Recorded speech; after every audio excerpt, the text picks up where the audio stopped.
जय श्री कृष्णा। गीता ओलंपियाड 2025 के लिए मैं कैलाश चंद्र टेलर ये वीडियो प्रस्तुत कर रहा हूँ। इसमें आज हम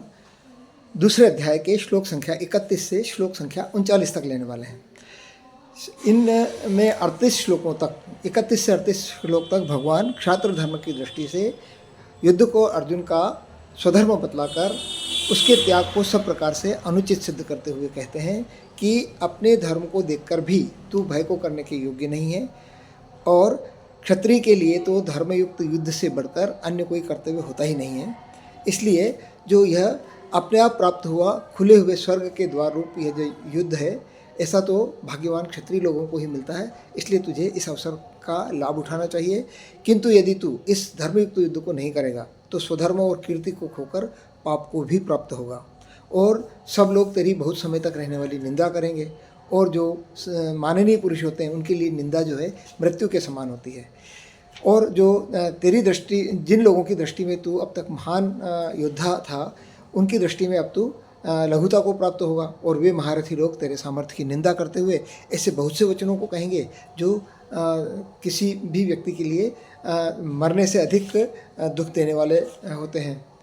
तो भगवान कह रहे हैं कि यदि तू इस युद्ध में मर भी जाता है, वीर गति को प्राप्त होता है, तो तुझे स्वर्ग मिलेगा और जीतता है तो राज्य का भोग मिलेगा। इसलिए सुख दुख को अगर तुझे वो भी नहीं चाहिए, न स्वर्ग चाहिए न राज्य भोग चाहिए, तब भी सुख और दुख को समान करके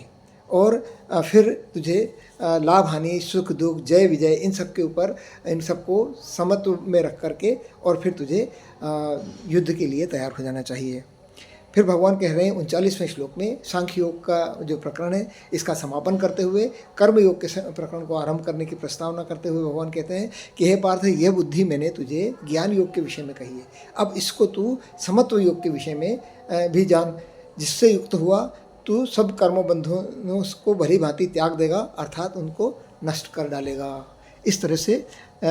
यहाँ पर सांख्य योग का प्रकरण का समापन होता है और कर्म योग जो है उसकी भगवान आगे के श्लोकों में चर्चा करेंगे। तो चलिए हम शुरू करते हैं 31 से 39 तक के श्लोक। देहि नित्यमवद्योयन् देहे सर्वस्य भारत तस्मात् सर्वाणि भूतानि न त्वं शोचितुमर्हसि स्वधर्ममपि चावेक्ष्य न विकम्पितुमर्हसि धर्म्याद्धियुद्धात् श्रेयोऽन्यत् क्षत्रियस्य न विद्यते यद्रच्छया चोपपन्नं स्वर्गद्वारमपावृतं सुखिनः क्षत्रियाः पार्थ लभन्ते युद्धमीदृशम् अथ चेत्त्वमिमं धर्मं संग्रामं न करिष्यसि ततः स्वधर्मं कीर्तिं च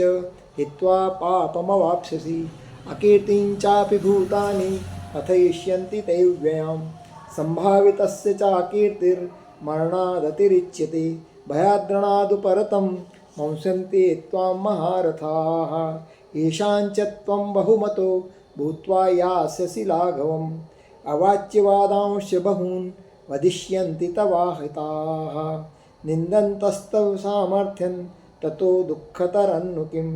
हतो वा प्राप्स्यसि स्वर्गिं जित्वा वा भोक्ष्यसे महीम् तस्मादुत्तिष्ठ कौन्तेय